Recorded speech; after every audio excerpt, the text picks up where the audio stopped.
Joining me today on the Uniweb interview show, Greg Haynes, author of New World and new science fiction fantasy saga, book one of the New World series. This is Harry Potter meets One Piece. Yeah, that's what some people like to describe, at least what they when they read it, because a lot of people say, "Oh, I read it. It feels like Harry Potter," and others will be like, "Oh, it feels like One Piece." So I'm like, just put it on. I just put it on there. Harry Potter meets One Piece. Yeah, I mean those are two very obviously distinguished storylines, and to be compared to that's got to feel pretty good, I'm sure. Of course it does. I mean, One Piece is like one of my, it's my all-time favorite anime and manga series. So just to be compared to that, it feels a little bit overwhelming, really. Yeah.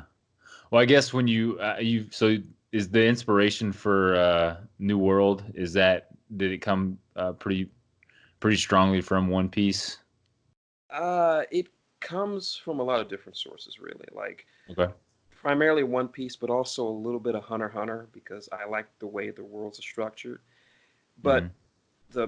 the primary inspiration for it was it was a tabletop game called War Machine.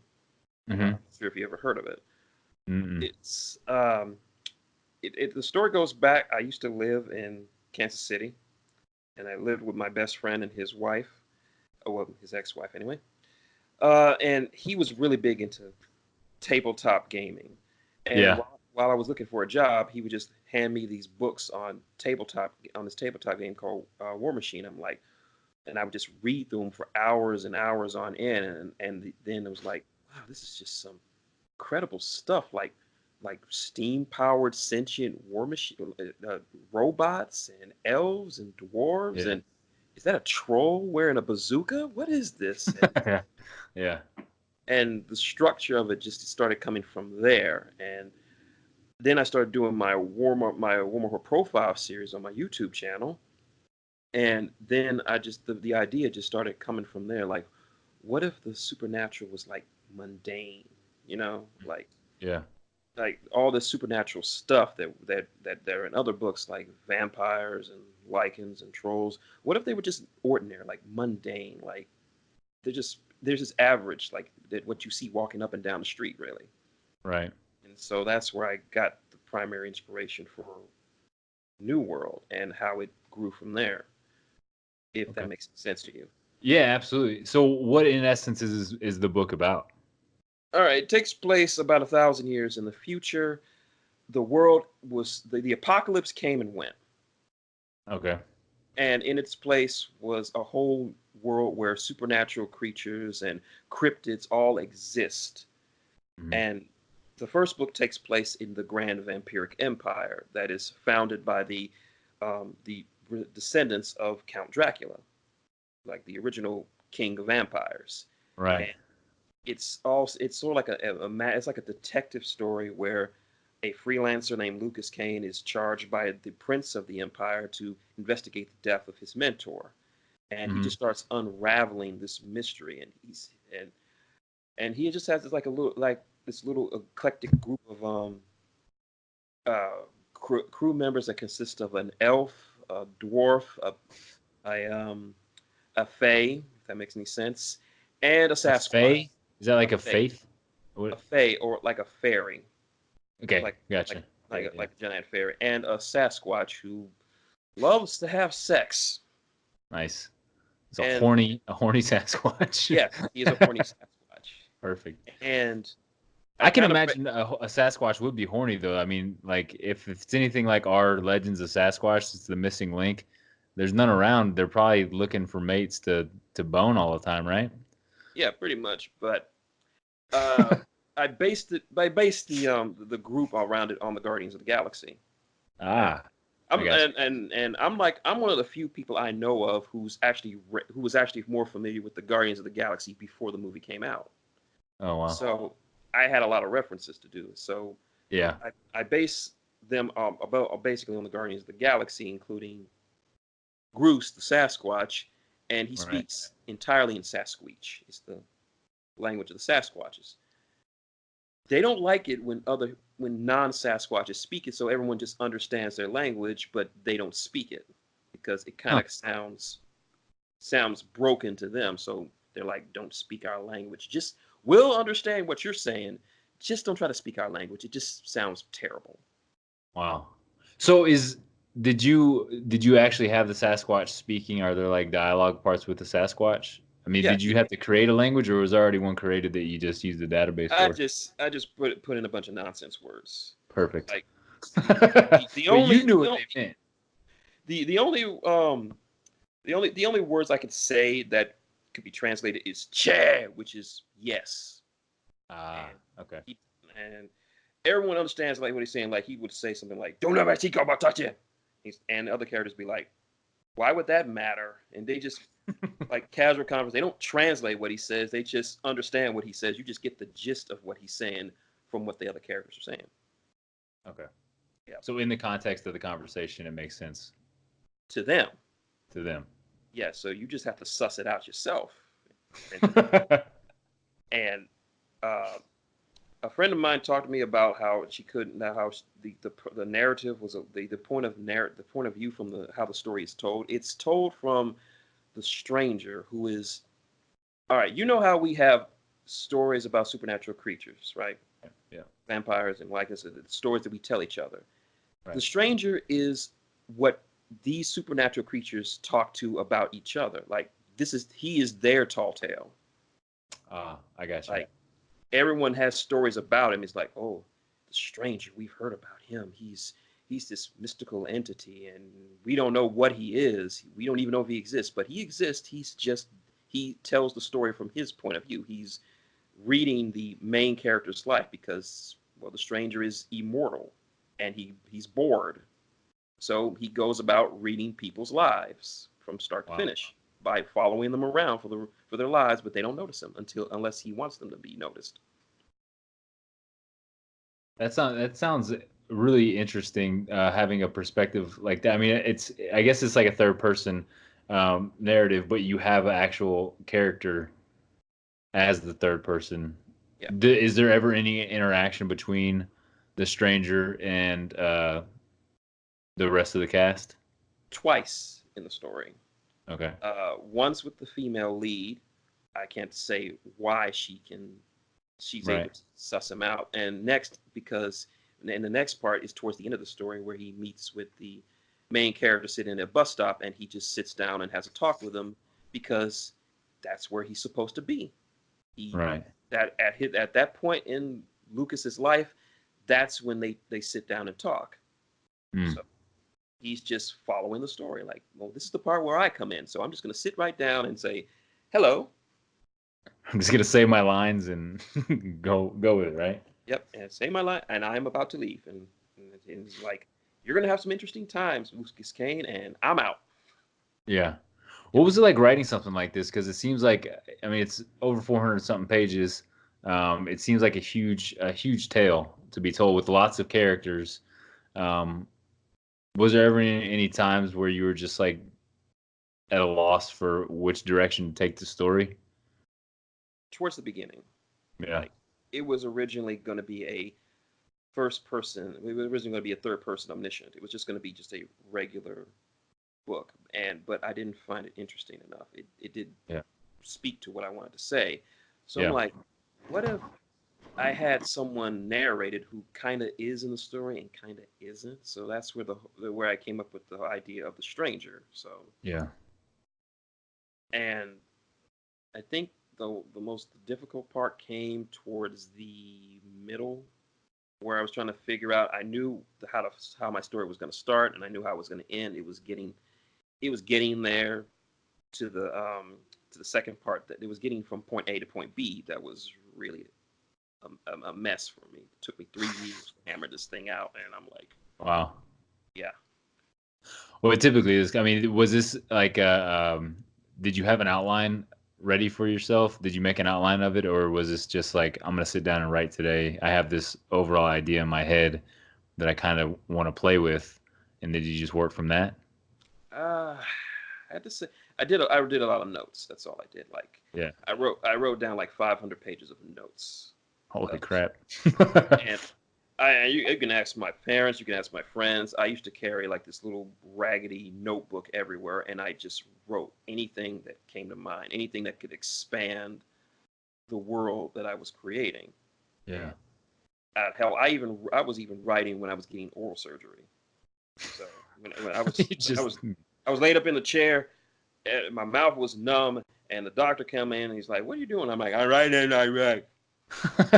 Give me a few minutes. I got an idea." you had some ideas at that moment that you had to get written down. Yep.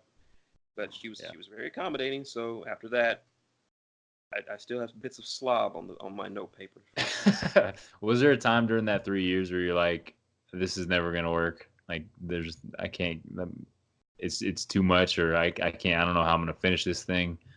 Was it always I'm gonna get this published? Weekly.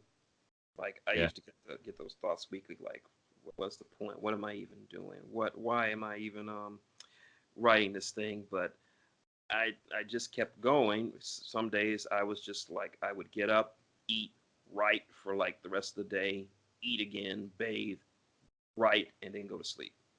Yeah. That was like what I did every day for like a year, Wow. and it was hard, but Yeah. I'm proud of what I did. And this is your first published book, correct? My first published book, not my first published work. Oh, okay. I usually What? So yeah, go ahead. no go ahead, go ahead. I was gonna say. So what else have you had? You've published things before this in like magazines or articles or Fan fiction. fan fiction? Yep. Okay. And you probably maybe heard of some of my work. I'm not sure. Have you ever heard of the Game Grumps? Mm-mm.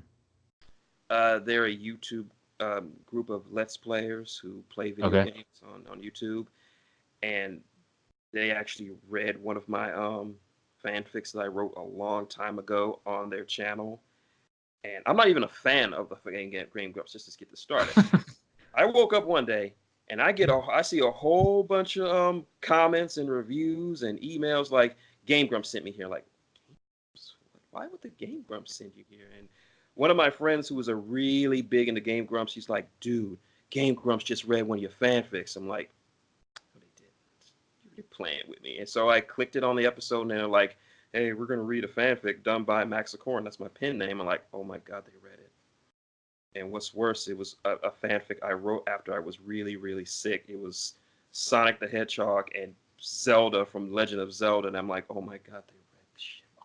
Oh I was half happy, half embarrassed. I'm like, oh my god. And now millions upon millions of people know me as the guy as that, and I still get comments to this day with the words "friends can fuck" in it. That was a line in the fic that said Yeah. "friends can fuck," and I keep getting messages like, "Hey, Max, friends can fuck," and I'm like, "Oh my goodness." So Well, I mean, I know I'm sure it's embarrassing to have that happen, but it's also got to be pretty cool for like building a basis of readers. Because I mean, as a published author, it's one of the hardest things to do is get your audience. oh yeah, that's true enough. But I'm glad for it, but it's still embarrassing, you know. Still, like, damn it. If I if I ever get a Nebula Award, how am I going to present this? Like, I want to thank my mom and my dad. I also want to thank all the millions of people who watched Princess jerk off an anthropomorphic hedgehog while he was asleep. And friends can fuck. Thank you. Hey, man, the creative process is a weird thing, you know. Yes, it's it is. It's very weird. it's one of those things we can't really judge. It's got to come out however it comes out. I, yes, And sometimes it's very strange. and indeed, it's very, very strange. I don't even question it anymore. Yeah, because when you do, you kind of put a hampering on the good stuff. You know, if you want to try to dampen the things that you think are bad, then you also dampen the things that might be good. And it's hard to tell, right? Because it's art. It's Yeah, like someone might think it's the most glorious thing that's ever been written. and that people have told me that, See, there you go. Right? and To each and their people own. and people have said, and people have asked, questioned my sanity. I'm like, yes, I am quite insane. Thank you very Yeah. much. So But you I you have think I think we all have breaks in sanity, or at least I do. I have many breaks in sanity. Um, I well, think are also important. You have to be halfway insane to create some of the stuff you write. So Yeah, absolutely. I mean, you have to go to another place. It's like the hell. I mean, it doesn't make sense in reality. So you're definitely in a whole nother realm altogether. indeed I am, and I gotta say, hey, best thing that ever happened when I after I published my book. One of my best friends was going through some really hard times. I'm not even gonna say it because it's too horrible. And I decided for a Christmas gift, I gave him a physical copy of my book, signed. Hmm. And I gave it, and it's two kids. They looked at it and they're like, "What's this book about?" And I told them it's got this and this and this. And they looked up at their father and said, like, "Daddy, read this to us when we get home." And that's one of the best feelings I've ever had as so far as a writer. That Yeah. they want to read that. And then I found out that my nephew, who just um, is going to middle school, I found out he's been taking my book to school and reading it. That's so cool. And he's like, I like your book. I like your book, Greg. And like, thank you. How far are you? I'm on this page. Oh, like, okay, I won't spoil anything for you. You're in for something. You're in for a treat. I just wag my fin. You're in for a treat, young man. So It is kind of mind blowing, right? When you stop and think about it, like I know when I stop and look back, I'm like, I can't believe somebody else across the country or the world has sat down and spent time reading something that I wrote and actually is enjoying it, you know, mhm. or is making an impact on their life. It's such a cool thing to be able to do. Yeah, that's nothing. There's quite nothing like it. Yeah. It's incredible, and I hope to have more feelings like that soon. So New World, when was that published? August of last year. I August of last year. Yeah, so it's been on there for quite a while. How's it done when you put it out there? It's sold a little bit towards December, but it's kind of tapered off since then. So I can't really say it's selling very well. It's reviewed very well. So Right. I'd rather have people enjoy my work than buy it because at least they're enjoying it, they're having some kind of satisfaction out of it. Yeah. So, and this was self-published, correct? Yep, had to pay for it all out of my own pocket. Yeah. I don't know. It's a fun process. Was it what you thought it would be when you went into it? Like, did you think it would be as, because I know I found it very difficult as a self-published author to just get people to see it. Was it what you thought it was, or did it kind of blindside you? A little bit of column A, a little bit of column B. So Yeah.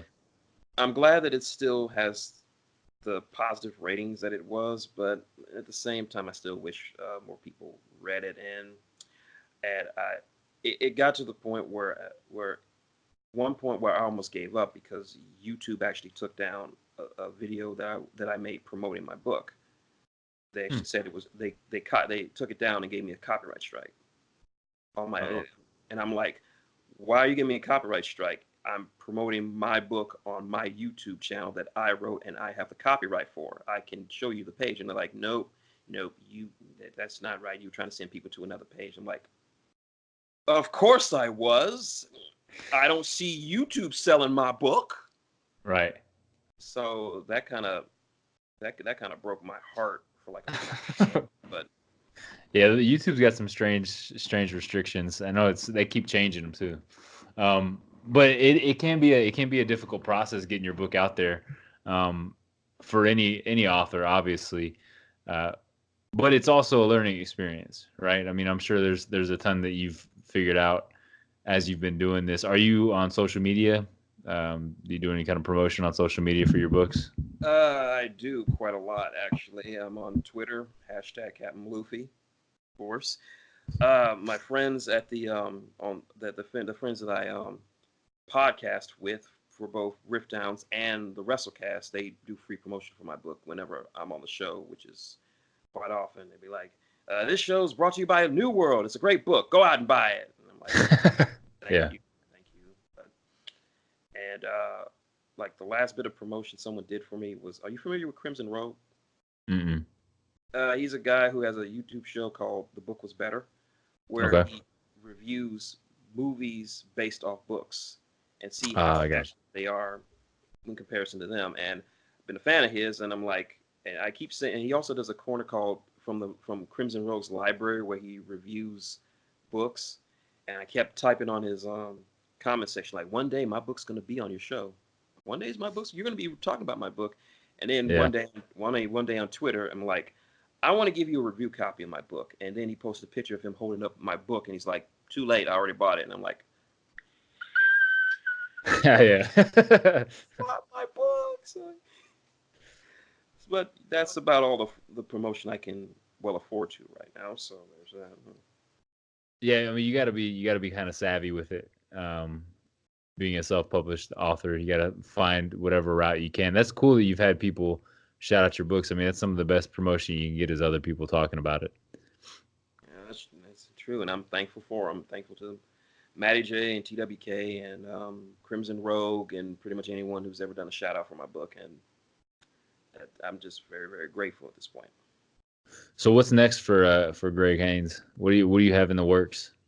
Well, after I finish writing down these damn fanfic ideas I keep rolling around in my head, Yeah. I'm actually doing two novellas Okay. uh, because I'm started writing the second book, but I can't really. It's like the first one. I can't get the middle part down, so I've decided to work on two novellas. The Yeah. first one will be where Lucas and his crew play D&D. Mm-hmm. I know that look on your face. It doesn't sound that interesting, but think about it like this: they're a group consisting of a Sasquatch, a Fae, an elf, and a dwarf are playing a game created by humans about what they think their races are like. So it's a comedy then. Yes, it's a comedy of them with Thorgan the dwarf going like, "What the bloody hell is this? Dwarves don't look like that.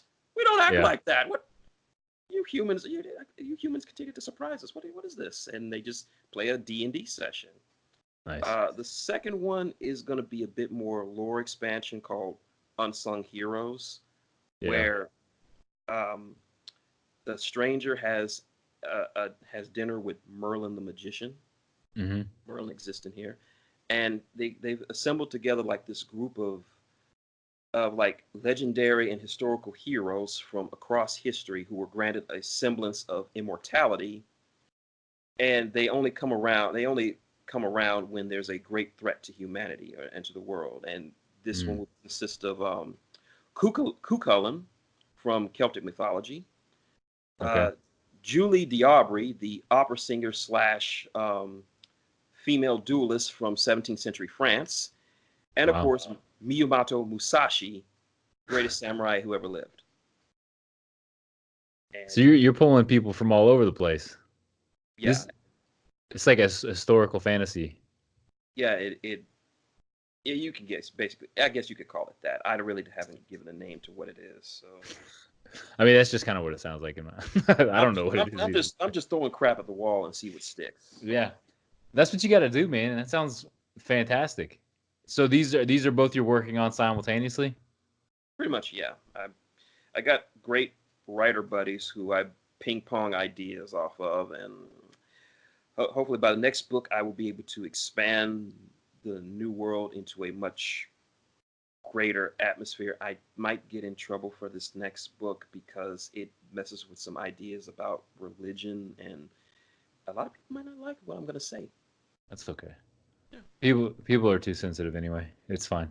I I always want to push the envelope on stuff I write because it's like a sharing of ideas with the world. It's only meant to expand our understanding. It's not meant to downgrade it, degrade it, make it less. It's all meant to expand understanding. That's what stories are made for. To help us grow. Yeah, you just got to kind of be fearless with what you write nowadays, and hope that it'll more than anything just expand the mindset of the people around you as opposed to shut them down. But with that being said, what is your goal, Greg, overall for your writing career? Like what do you have like a 10-year plan for what you want to see yourself accomplish in the writing world? I just really want people to enjoy my work. Yeah. I would like to make a living off of this, but I probably can't. But honestly, Not with that attitude, mister.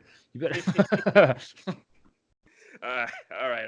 But really, I just want people to read my work with the same level of wonder and amazement that I did when I like the first honest to God book I ever read was Dune by Frank Herbert. Doom.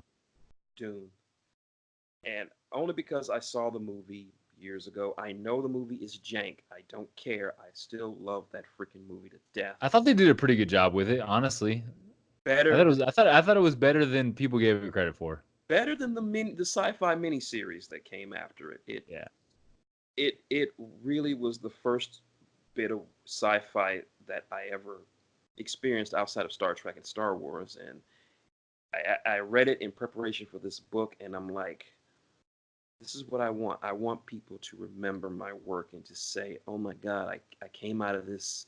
This was so impressive, so great, and I want to I want to do writing myself because I have friends who write, and I just say just keep writing. Doesn't matter if it sucks, doesn't matter if it's good or bad, just keep writing. As long as you're writing, you're doing something. Yeah.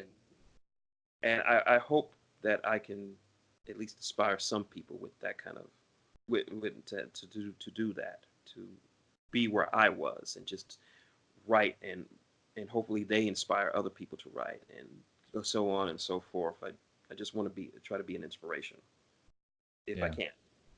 Absolutely. I mean, ideas change the world, right? If we can tell a story that's full of ideas and wonder and amazement and bring something new to somebody, yeah, that's huge. And I read part of my book to one of my friends who couldn't read the book, but she still wanted to read it, so I read it to her every week. There Yeah. was a there was a part where they went to the Obama Mall, and it is just what you think it is. It's a mall named after Barack Obama, Perfect, man. and there was one point where one of the characters is explaining what human racism was, and the other Yeah. characters didn't understand that because that kind of racism doesn't exist in the new world. That racism between humans, like, and they're like, really, you killed each other over that, and like, Yeah. not to be insulting to you, but all you humans look the same to me. Yeah. So I I hope that I can spread that little bit of message that racism shouldn't matter in the future. So I hope to at least bring that up. Well, And that is a great point because it's funny how similar we all are, and we pick each other apart for our differences, for our very, very small differences. But like you take a story like you've written with New World and these completely different characters that are absolutely different, and they're just working together, you know? mm, And I think that's that, like you were saying, like it's hopefully in the future it's not an issue, but it shouldn't be in the first place. It's like we're all the freaking same. Like we're all just human beings. We're a part of the human race. yeah, and the characters are like they understand this. They can't understand the concept of racism because what do we have to be racist against each other about? Different Right. colored skins. They from their perspective, we all look the same. Right. Like with only minor differences. So Yeah. Well, that's awesome, man. It's a wonderful platform to be able to share ideas and hopefully expand people's minds, like we were talking about. Uh, I really look forward to checking out the book New World, and for anybody who's looking for it, where can they find it? you can find it on Amazon, of course. Just search New World Greg Haynes. The ebook is $2.99, and the physical copy is $17.99. Okay. And if you buy the physical copy, you can get the ebook for just 99 cents. So Awesome. there's a reason. So if you buy the physical copy, then you could get the other one for a lot cheaper. So there's that. Awesome. Yep. And then we can also find you on, and I'll have links to the book on Amazon, and then I'll also link your social media, Twitter, you said, and Facebook, correct? Or Yeah, no? Twitter. Nah, leave my Facebook out of it. So Okay. I'm kind of I'm kind Leave of my Facebook. I don't want people just coming up and trying to add me and shit. I have enough of that already. But I feel you. I do have a YouTube channel Yep. under my pen name Maxicorn. I do, like I said, I do Warmer Horde Lores videos. I'm literally the only person who does this on YouTube. Really? Consistent on the consistent level. Like there are some people who dabble into it, but I do it on a weekly basis. Like Okay. I I'm literally the only one. So if you look up Warmer Horde lore videos, you'll find nothing but my videos because I'm the Oh, only person who does this. okay. And we'll make sure I'll put a link to the to your YouTube channel Much on appreciated. the video as well. Yeah, Uh, make sure everybody hopefully can go check you out. I'll go check it out too. all right. Sounds interesting. I don't have any clue what that is, so Yeah, I want to check it out. it's a pretty if you just want to understand where I got some of my ideas for my characters and the world building I did in New World, go look at War Machine. Okay. You'll see the similarities between them. So you'll see where I got my inspiration from. Awesome. Will Mhm. do. Thank you. Greg, thank you so much for your time, man. I really appreciate it. I hope everyone go check out New World by Greg Haynes. Greg, thank you, sir. Oh, thank you very much, man. Thanks for having me on. It's such a rest. Absolutely, man. It was my pleasure. We'll be. Well, I'll talk to you soon. Okay. All right, man. All right, brother.